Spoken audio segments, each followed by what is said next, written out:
Welcome to The Difference Engine, the show for founders, investors, and tech innovators. All right, so what have we got in this app?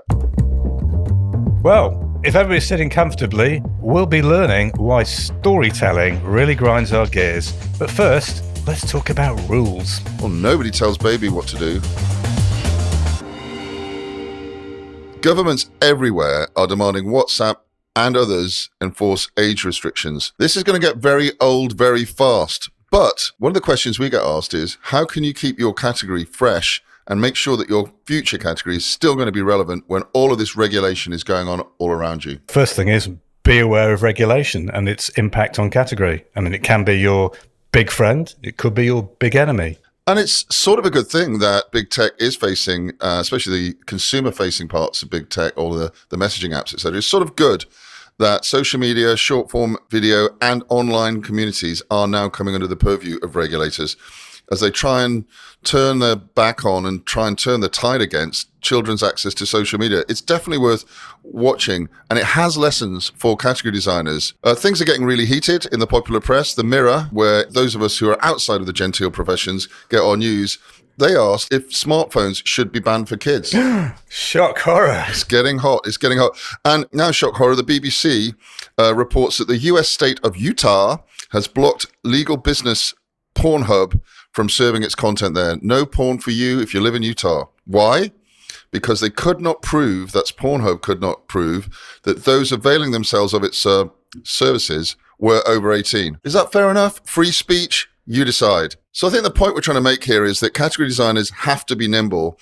Regulation is a fact. And as long as your category has a large enough total addressable market and you can sell adult services to those who are legally allowed to have it over 18 and satisfy the regulators, then you should be okay. To be clear, we much prefer large TAMs and always have done. Oh yeah, it gives you much more room to maneuver, that's for sure. There's plenty of revenues to be had from serving people over 16, or in the case of some of the social media apps, 14, and reselling their data to others. Surprisingly, there are other states to watch adult entertainment, beers in hand, than Utah. I wouldn't know about that, Paul. I really wouldn't. Well, get yourself over there. There's a lot of banning going about, clearly. I think it's quite interesting, isn't it, that actually China and India seem to be leading the charge on this. Yeah, they banned lots of Western apps. Apple famously did a deal to not be banned in China. India has banned literally hundreds, and our friends in the States aren't immune either. Our good old friend, Biden, has given Chinese-owned ByteDance, who you'll know for TikTok, a year to divest itself and spin out of a US regime-friendly version of its TikTok service, or else. Haven't they got Telegram in their sites as well now? So the rumor there is that some people believe that might be tapped by another nation state who shall remain nameless, sort of place where you have a leader for life, that sort of place. A democratically elected leader for life, I think we're talking about. Of course, yes. As long as you vote the right way. Yes. And some believe that Telegram leaks the address of anti-government activists and gays in Belarus, which is regrettable to say the least. So yeah, Telegram in the sites. And isn't the ever-reliable EU having a bit of a go at Meta? They're not going to get left out. Of course not. Over disinformation? Yeah, so the EU's made an announcement of a massive disinformation probe into Meta because regulators, they just love regulating. All of which means, unless you have a monopoly the size of Meta or Google's in the ad tech space, it does pay as a category designer to scenario plan for massive regulatory changes, anticipate and embrace. The thing with the EU, in case you don't want to take this stuff seriously, is they are saying they can take up to 6% of global revenues, not profits, revenues away. And so you have to think about that quite seriously. Big defensible moat, I'm thinking. They do have very, very big defensible moat. Again, something we always tell our clients when they're designing categories is look for that moat, try and make it defensible. Meta has been very slippery. It's got Instagram, it's got WhatsApp, it's got old school Facebook for your grannies.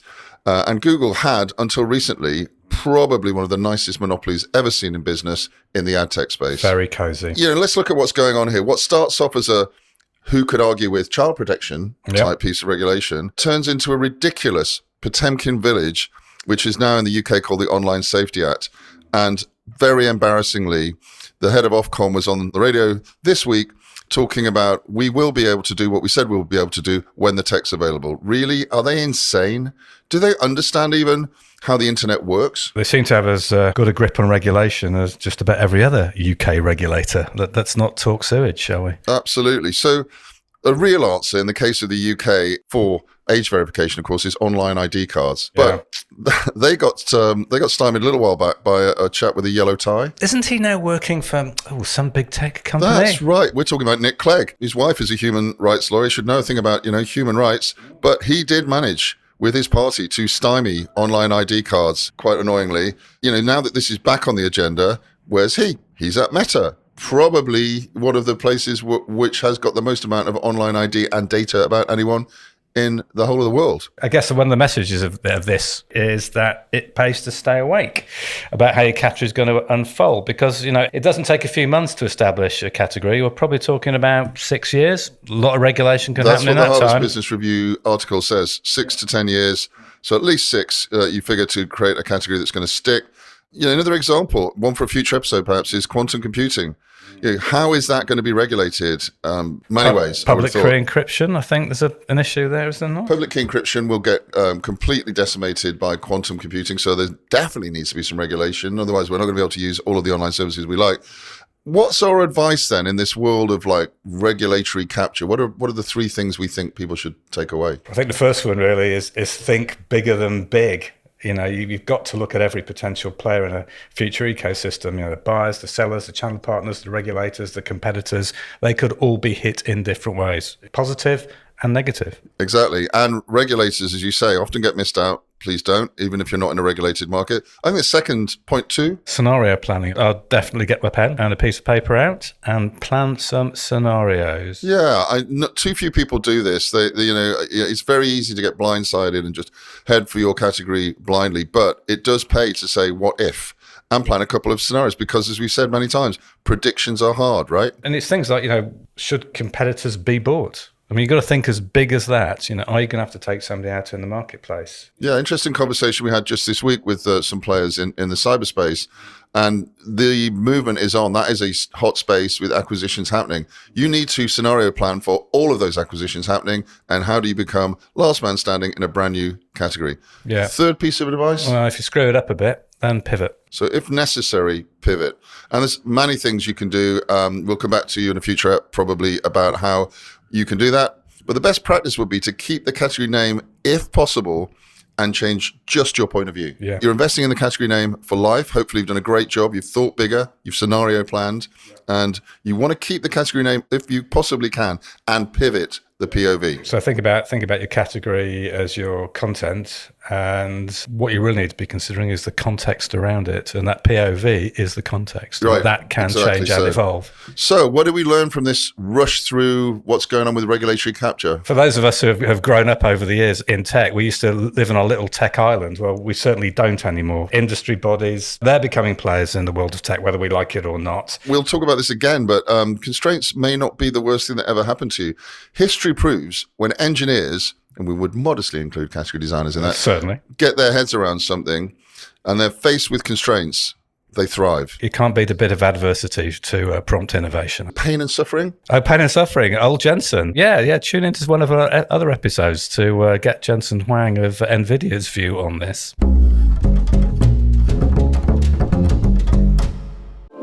Think there are too many lookalike tech companies chasing the same markets? We do. We think it's because so few tech startups are able to build and lead their own categories. What matters most is to be different. Stop following and start building your own unassailable leadership position today. Working with the category design gurus at Categorical brings decades of differentiation expertise to your team. Book a consultation from our website today, and we will send you our one-pager detailing how to start designing your own highly differentiated category. You know what? This really grinds my gears. All right, Jonathan, something's got to be grinding your gears. It certainly is. And it's the emergence of storytelling as apparently a new tech marketing discipline. Brand new, never heard of it. Sounds amazing. Let's start with something the listeners would never think they'd get from us. a bit of religion. Let's start with a biblical quote from Corinthians 13:1. When I was a child, I spoke as a child, I understood as a child, I thought as a child, but when I became a man, I put away childish things. Right, okay. Except that these days we've got an epidemic of kiddlehood. Breakfast cereal cafes, adults on scooters, the idea of fur babies, fruit-flavoured ciders and vapes, even former responsibility avoiding PMs forgetting their IDs at voting time. And now we've also got the prospect of a petulant orange man baby returning to the White House. I mean, the list goes on. What really grinds my gears is that accompanying this kiddlehood is an infantilization of language, which is really hard to endure. You know, it appears that everything, increasingly from corporate reports to warning signs, has to be written as though it was aimed at kindergarten kids with no experience or common sense whatsoever. And the most annoying misuse of the English language ever, it's a new communications cliche. Everything now is about storytelling. Well, you see it in the job ads. Storytelling must be a thing. Got to be a thing. I don't care. It's about as lame a term as you could possibly get. You know, this is the world of business, not the world of Jack and Ori or Dr. Seuss.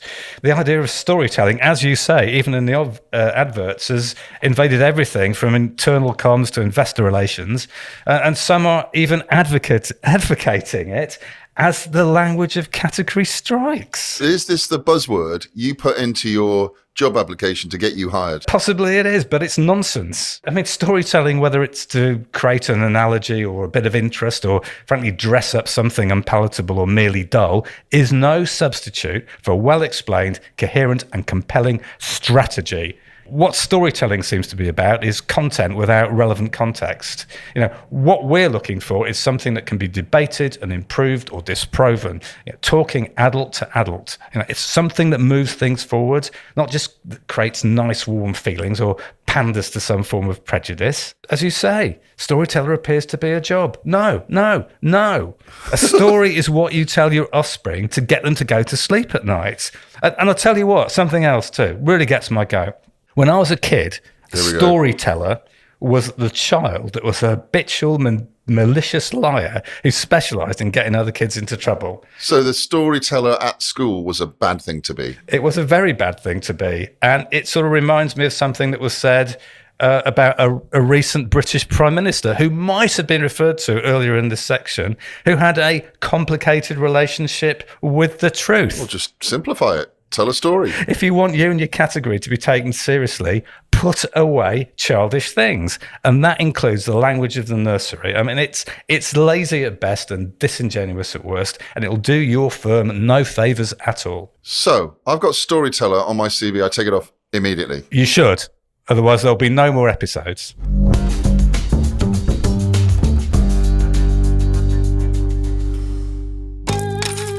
You've got to learn to earn. Right, Jonathan, what are we learning and earning this time? I think it would be a good idea to put our heads together on the whole issue, both with entrepreneurial backgrounds, about what rules should you actually follow when you're building a company and building a category. We talked about WhatsApp regulation and the age verification, etc. But generally, what rules should one follow as a category designer? First of all, it's really good just to acknowledge the whole idea that, you know, category creators, you know, tend to be buccaneers and instinctively hate rules. You know, regulations are rules, but, you know, maybe we should learn to love them. That's controversial. I mean, we know that true creativity, of course, is an essential skill for category design, and it comes from thinking outside the box. But the reason we have that phrase is there will always be a box. There will always be a box. And constraints are a core part of engineering life. If you speak to an engineer, they would argue the difference between an engineer and an artist is constraints. Whether it's designing packaging to fit snugly in a shipping container, you have constraints. Yeah. Putting trains on railways, you have gauges.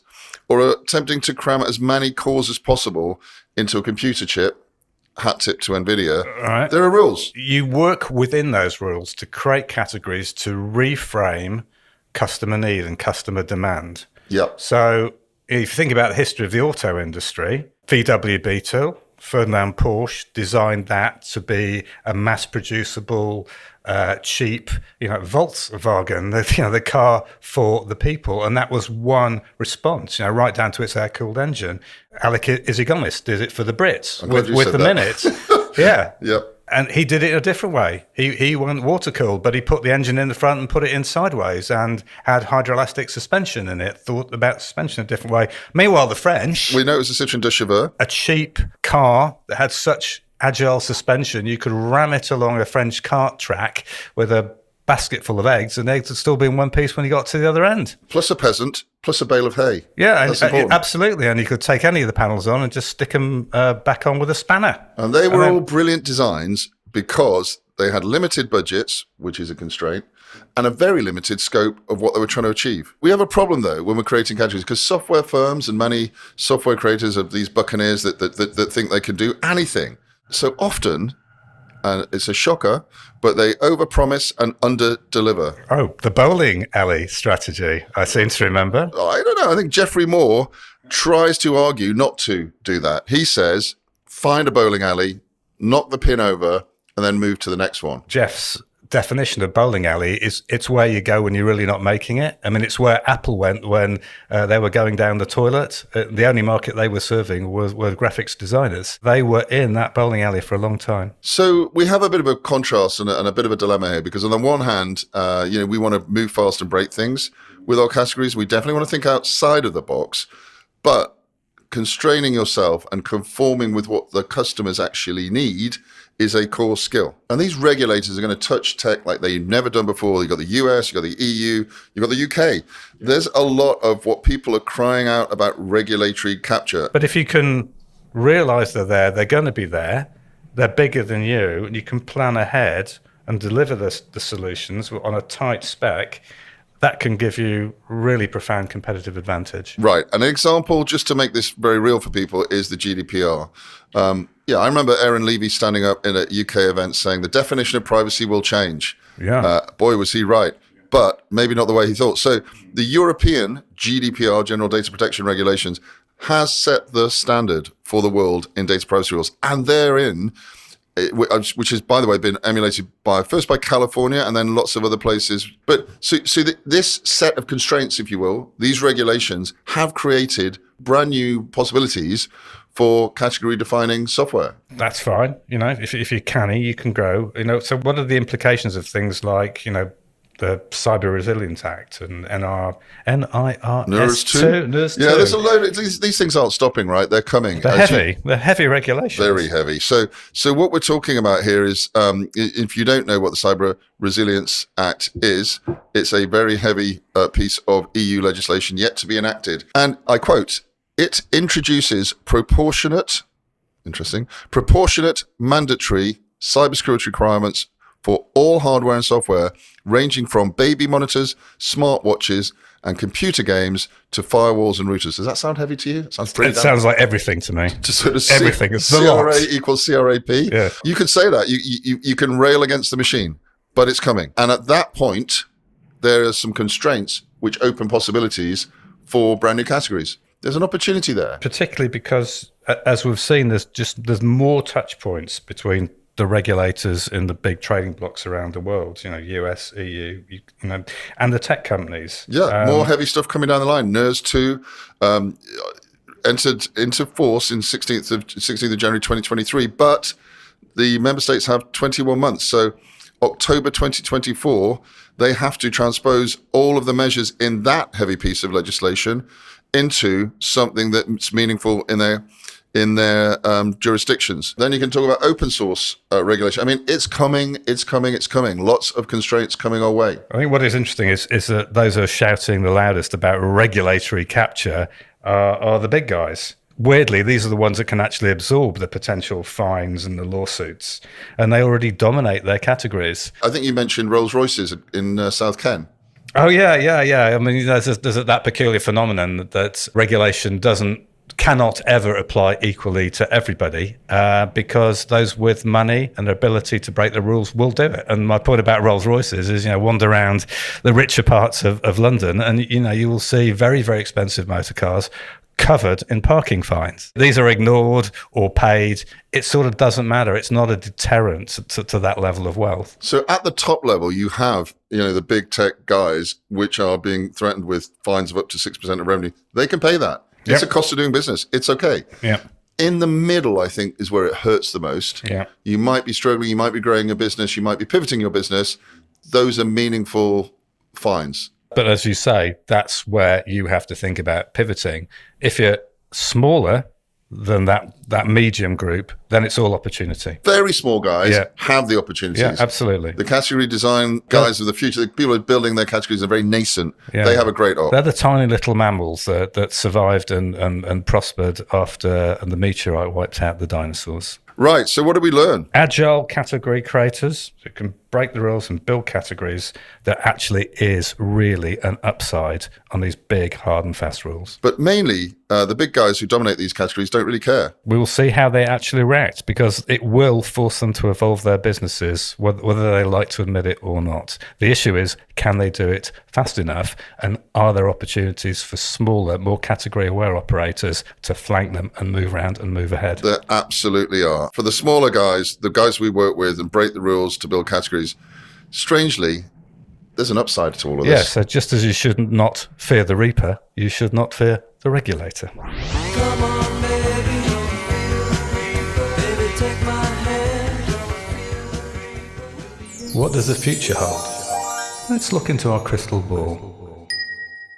Right then, Jonathan, what do you see in your crystal ball today? I'm looking into my crystal ball, and I'm wondering if we're entering a new age of casino investing, where the traditionally more conservative private equity firms, that's PEs to you and I, are adopting the more buccaneering venture capitalist, that's VC, way of doing things to try and get some bigger multiples on exit.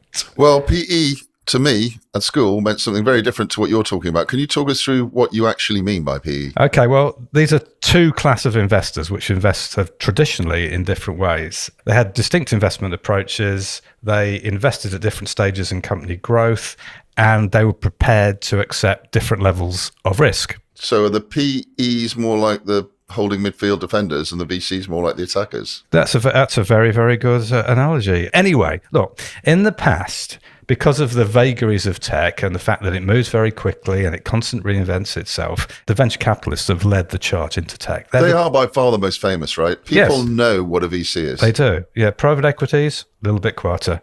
Like the effective midfield general, very quiet. The PEs broadly used to come in later as the industry matured, and that was because in stages of growth, some companies faltered, needed running better, just needed more capital. Founders wanted to take some cash on the table to pay off the mortgage or the school fees, or just wanted out. And sometimes those private equities, those financial investors, were prepared to invest when strategic buyers were not. The strategic buyers may have thought that investing in a company to take it on board into their firmament was just a little bit too early, but the financial buyers would go in and look after that company and grow it until it is ready for exit. So in a way, the VCs are high risk and sort of shorter term in some ways, and the PEs are more conservative, low risk, ready to hold on and do the necessary. That's a really good way of looking at it. And whatever the background to all of this is that PEs would see a good opportunity for some value creation in an investment by injecting fresh new management into it, a bit of financial engineering, putting companies together and so on. So really quite tactical. What is interesting that in recent years, I think there's been a convergence in certain of the sort of practices and behaviors between venture capital and private equity. And that is because of the peculiar conditions that exist in tech, and it's really down to about the speed of innovation and the need, as we say in category, to constantly reframe customer need. Now, what got me actually thinking about this was the recent acquisition of the UK's cyber darling by Thoma Bravo, probably the world's biggest private equity firm, and they acquired Darktrace. Now, they've got some previous on this because they acquired other security leaders. You've got loads of them. Proofpoint back in 2021, Sophos, I think in about 2020, and their lead has been followed by other strong venture capitalists, TA Associates, Insight Partners, KKR. Those are PE companies. PE, yeah, Vista Equity, frankly, the usual suspects. It's all starting to look a bit VC. People piling into certain segments, paying lots and lots of money for companies that are actually still pretty early stage. And what you're saying is back in the day, they would stay in their lane, and they're now jumping into the VC lane. And I just want to break that down so that people can sort of understand this sort of odd behavior. We look at the stages of investment. Okay, so historically, VCs focus on early stage companies with high growth potential or high potential to go pop, while a PE would typically invest in more mature, more stable companies. But again, we're seeing some of those PE firms have started to invest in earlier stage companies, just akin to a VC. And what they're looking for there is high growth opportunities and are prepared to take a higher risk. If I'm a VC, I'm a bit annoyed, aren't I? Well, you probably are because the PEs are appearing in your segment. Technology, software, healthcare, biotech. These are, as you said there, really traditional VC domains. And while they're doing that, some of the investment strategies in the PE firms are being diversified. Really, really important. They're starting to create dedicated growth funds. So picking up companies early and really, really driving their growth so they can get better exit. That's very VC. Yeah, and we've seen that both with scaling squads in VC firms and these operational teams that we've worked with, frankly, yes. Who are really quite good. And that's interesting because you're seeing a focus now on real value creation, not just sort of 3x at exit. You were talking about 10, 20, maybe 30. And that means that the PEs, just like the VCs, are currently focusing on core value creation rather than just that financial engineering they've been known for in the past. So that means, and you just alluded to it there, that the PEs are adopting a much more hands-on approach, again, similar to VCs, providing the strategic guidance, the operational expertise, the network connections, all of which help the portfolio companies grow strategically rather than just a tactical restructure that allows them to expand a small part in their existing lane, right? So that means they're moving away from spreadsheet management, and the P's are now starting to get under the cover of innovation, and that means they're caring about category. Yahoo! I thought I'd get there in the end. We got there. And we know that from some of the people we've been talking to recently. And while they're doing that, they're starting to ape the way VCs invest. So VCs used to use equity investments as a primary vehicle. That focuses the mind directly on the entire nature of the investment, not just its surface numbers. Well, the classical PE approach would have been to use something like a leveraged buyout, taking the management team, refinancing them, and so on. Now, PE firms are now showing more flexible deal structures, minority stakes, growth equity. Again, it's just like VCs. And it's an approach that is tailored to the particular conditions of a highly innovative marketplace. Lastly, time horizons. This is really telling. PEs used to have long, patient investment horizons, typically owning an asset for 5 to 7 years. But now we're seeing that coming down. We're seeing a lot of firms going for shorter level term investments, 3 to 5 years, early stage company. Combine that with rapid growth and bigger exit opportunities, fast value increases, flipping out. It's all incredibly VC. Sounds a bit VC, yeah. It's all a bit, dare I say, casino. For a conservative profession, it definitely sounds like the risk levels are driving up, which is interesting because at the same time, VCs are facing a lot of risk with the portfolios they've got. Yeah, indeed. I mean, look at Thoma Bravo. It's sitting on Darktrace, Proofpoint, Sophos. They got Forge Rock. They merged that with Ping Identity, I seem to remember. And then they exited Imperva to Thales back in 2023. That's a lot of movement, a lot of deal making. So I would watch very, very carefully what Thoma Bravo are going to do with those security investments over the next couple of years. And then when you think about that, you have to ask, is this a considered investment on a case-by-case basis? Or does it amount to a VC-like gamble to have enough winners across a portfolio in a very, very rapidly evolving market segment like security?